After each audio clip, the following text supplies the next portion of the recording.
যে যত দল করি, যে যত মত পোষণ করি না কেন, পৃথিবীতে দল কিন্তু দুইটাই। পৃথিবীতে যত মানুষ আছে সমস্ত মানুষকে দুই দলভুক্তকরণই আল্লাহ পাক করেছেন। একটা হলো আল্লাহর দল, আর একটি হলো শয়তানের দল। শয়তানের দল যারা, তারাই হলো কাফের। দল কিন্তু হলো দুইটা। আমরা অনেকে মনে করতে মুসলমানদের মধ্যেও তো অসংখ্য দল আছে। রসুল বলেন আমার উম্মতের মধ্যে দল হবে 73টি। 73টি দলের একটি দল জান্নাতি হবে, আর বাকি 72টি দল যাবে জাহান্নামে। তার মানে হলো 72টি দলও ওই শয়তানের দলভুক্ত। 72টি ইসলামী, মাথায় টুপি আছে, মুখে দাঁড়িয়ে আছে, 5 ওয়াক্ত নামাজ কালাম পড়তেছি, ইসলামী হালাতের মধ্যেও আছে। কোনো না কোনো একটা ত্রুটির কারণে ওই আল্লাহর দল থেকে বিচ্ছিন্ন হয়ে শয়তানের দলভুক্ত হয়ে যাচ্ছে।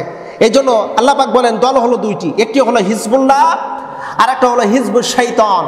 দল কিন্তু দুইটা। কথা কি বুঝতে পারছেন?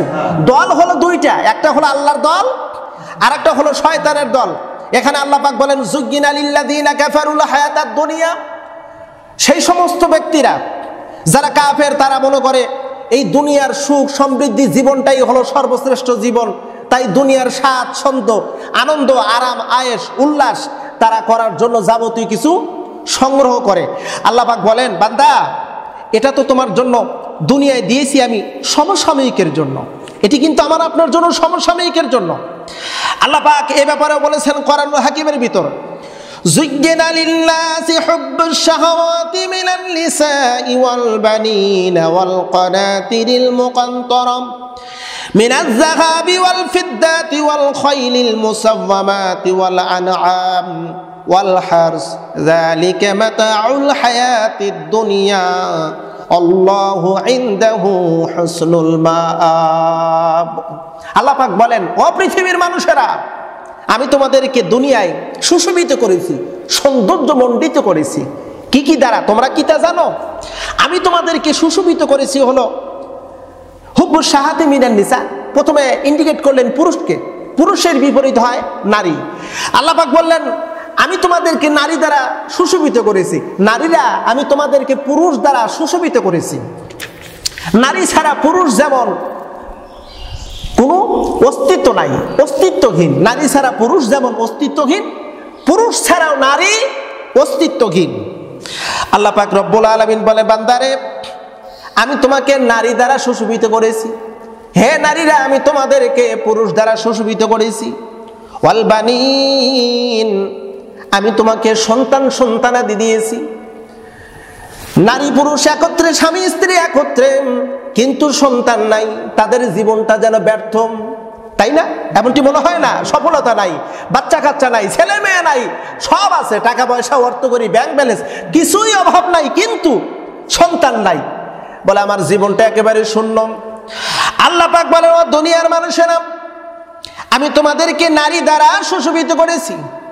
ওয়াল বানিন, আমি তোমাদেরকে সন্তান দিয়ে সুশোভিত করেছি। ওয়াল কানাতিরিল মুকান্তারাম, গচ্ছিত অগচ্ছিত সম্পদ দ্বারা আমি সুশোভিত করেছি। নারী পুরুষ একত্রে সন্তান সন্তানা দিয়েছে, কিন্তু সম্পদ নাই, জীবনটা যেন ব্যর্থ। এই গচ্ছিত অগচ্ছিত সম্পদের মধ্যে কি কি? আল্লাহ পাক বলে মিনাজ যাহাবি ওয়াল ফিদ্দাতি ওয়াল খাইলিল মুসাওয়ামাতি ওয়াল আনআমি ওয়াল হারস। স্বর্ণ রূপা দিয়েছি, জমি জমা দিয়েছি, ক্ষেতের ফসল আমি দিয়েছি। জমি জমা ক্ষেতের ফসল, এমনকি যানবাহনের জন্য আমি ঘোড়া দিয়েছি, যানবাহনের জন্য ঘোড়া দিয়েছি। এক কথায় পৃথিবীতে চলতে তোমার যা যা লাগবে রে বান্দা, আমি সবগুলো আমি তোমাকে দিয়েছি। এগুলো আমি আমার রবের পক্ষ থেকে, এটি তোমাদের জন্য নেয়ামত। এগুলো কিন্তু আমাদের জন্য নেয়ামত, এগুলো আমাদের জন্য কিন্তু কি নেয়ামত। আল্লাহ পাক এইগুলোকে উল্লেখ করে বলে যালিকা মাতাউ, এ বান্দা যালিকা অর্থাৎ এই যে আমি তোমাকে দিয়েছি নারী, সন্তান, স্বর্ণ রূপা, জমি জমা, টাকা পয়সা, ব্যাংক ব্যালেন্স, এগুলোকে আল্লাহ পাক বলে যালিকা মাতাউল হায়াতিদ দুনিয়া। এ বান্দা এগুলো কিন্তু তোমাকে মত্ত করে রাখবে। মাতাউল শব্দের অর্থ হলো পাগল করে রাখবে, উন্মাদ করে রাখবে। এমনকি তোমাকে জ্ঞান শূন্য করে ফেলবে, মাতাউ তোমাকে মেধা শূন্য করে ফেলবে। এই যা আমি তোমাকে দিয়েছি এগুলো তোমাকে পাগল করে রাখবে রে বান্দা। বরং শুনে রাখো, এগুলোর প্রতি পাগল না হয়ে তুমি একটু ধারণা নাও, আল্লাহু ইনদাহু হুসনুল মাআব, বরং এর চাইতে উত্তম নেয়ামত তোমার রবের কাছে সংরক্ষিত রয়ে গেছে। সুবহানাল্লাহ একটু বলবেন না? এই দুনিয়া যা দিয়েছে এটা আল্লাহ পাকের একটা নিয়ামত। এটা আপনি স্বীকার করেন বা না করেন, এটি আল্লাহ পাকের দেওয়া নিয়ামত। এই নিয়ামতটাকে তুমি যদি মনে করো, আল্লাহ বলতেছেন যুয়্যিনা লিল্লাযীনা কাফারু, ওই কাফেরদের মতন যারা কাফেররা মনে করে এটাই হলো আমার শেষ, খাও দাও ফুর্তি করো, দুনিয়াটা মস্ত বড়, এই দুনিয়াই হলো শেষ, আর কিছুই নাই, বাকিটা আমার দরকার নাই। তাই যদি না হবে একটু চিন্তা ফিকির করে দেখেন, আল্লাহ পাক বলে, ও বান্দা, মা গররাকা বিরাব্বিকাল কারীম, তোমাকে কিসে টেনে ধরে রেখেছি? তোমার রবের অনুসরণ থেকে তোমাকে কে গাফিল করে রেখেছে? রবের ইবাদত থেকে কে গাফিল করলো? মা কে? এখানে বলছে মা গররাকা বিরাব্বিকাল কারীম, তোমার রবের স্মরণ থেকে তোমাকে দূরে রাখছে, কে টেনে ধরে রাখছে? একটু চিন্তা ভাবনা করে দেখেন। আপনার দল, নাকি আপনার নেতা নেত্রী, নাকি আপনার সম্পদ, নাকি আপনার ছেলে মেয়ে, নাকি আপনার স্ত্রী? কিসে আপনাকে ধরে রাখছে? প্রিয় বন্ধুরা, আমরা দুনিয়াকে এতটাই প্রাধান্য দেই, যার কারণে সকাল থেকে শুরু করে ঘুমানোর আগ মুহূর্ত পর্যন্ত শুধু দুনিয়া আর দুনিয়া। দুই বন্ধু এক জায়গায় বসলে আলোচনা হয়, আমরা দুইজন যদি এক জায়গায় একত্র হই, একটু চাষটালে, একটু নিরিবিলি জায়গায় বসলেই, বন্ধু তোমার কাছে সিগারেট আছে, দাও সিগারেট দাও, দুইজন সিগারেট ধরা গল্প শুরু করছে। আচ্ছা, তোমার পুকুরের মাছ কয় মন হয়েছে? মাছের ফলন কেমন? তোমার গরুর ফলন কেমন? গরুর ব্যবসা কেমন হচ্ছে? তোমার মাঠের ফসল কেমন উৎপাদন হলো? একে অপরের ভিতর দুনিয়া ছাড়া আর কোনো গল্প নাই। তার মানে যা করে সেইটাই নিয়ে আলোচনায় মত্ত। একজন আর একজনকে তো এই ব্যাপারে জিজ্ঞেস করলো না, বন্ধু ফজর নামাজ কেন আসলে না জামাতে? ও বন্ধু তাহাজ্জুদের নামাজ পড়েছো নাকি? কোন ইবাদত কোন ভাবে করলে রবের সন্তুষ্ট অর্জন করা যাবে?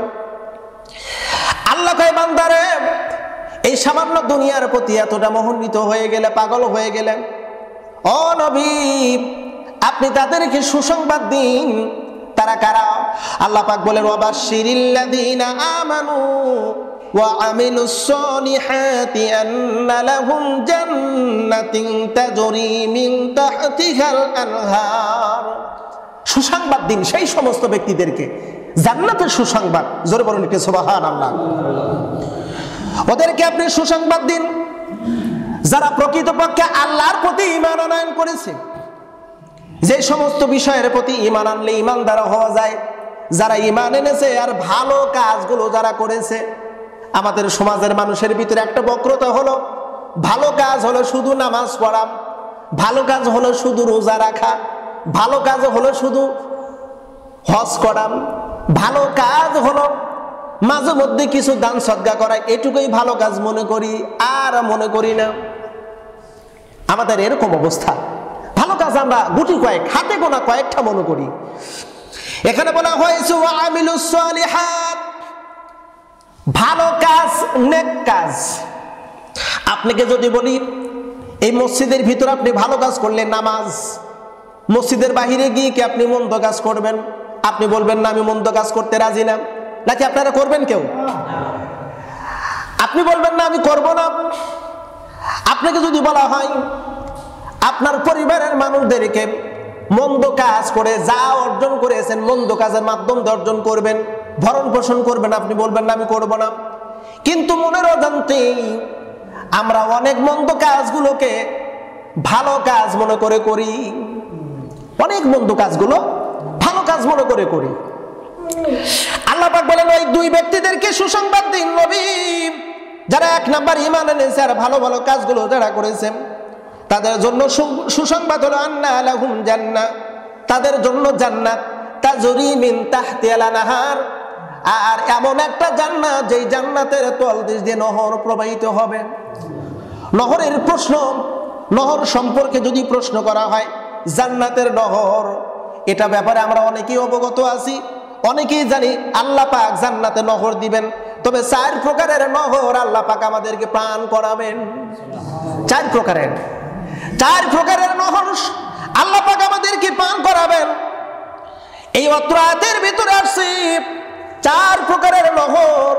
এক প্রকারের নহর হলো দুধের নহর, নদী থাকবে। একটা হলো দুধের নদী, একটা হলো শরবতের নদী, একটা হলো একদম মিনারেল ওয়াটার, শুধু পানির নদী, আর একটা হলো শরাবান তাহুরাম, যেটাকে বলা হয় অত্যন্ত এত সুস্বাদু শরাব হবে। আমরা তো মনে করি শরাব মানে হলো মদ, অনেকে বলে শরাব টরাব খায় তাই নাকি, অনেকে বলে জান্নাতের ভিতর মদও খাওয়াবে নাকি, না, এখানে শরাবান তাহুরা বলা হয়েছে। প্রিয় বন্ধুরা, পৃথিবীতে আমরা কি কি পান করি, কি কি খাবার খাই, এগুলো হলো আমাদের জন্য আল্লাহ পাক স্যাম্পল দিয়েছে। ইতিপূর্বে হয়তো আপনাদেরকে দৃষ্টান্ত দিয়েছি, স্যাম্পল বেশি হয় নাকি কম হয়? স্যাম্পল কম হয় না বেশি হয়? স্যাম্পল কিন্তু কম হয়। ধরেন আপনি বাড়ি থেকে বের হয়েছেন, বাজারে যাবেন, আপনার বাড়িওয়ালি বলছে যে 1 বস্তা চাউল আনবা, 50 কেজি চাউল আনবা। চাউল আনার জন্য আপনি গিয়েছেন, খালকুলা বাজারে গিয়ে দেখেন ছেলেও আছে সাথে, চাউলের দোকানে গিয়ে দেখে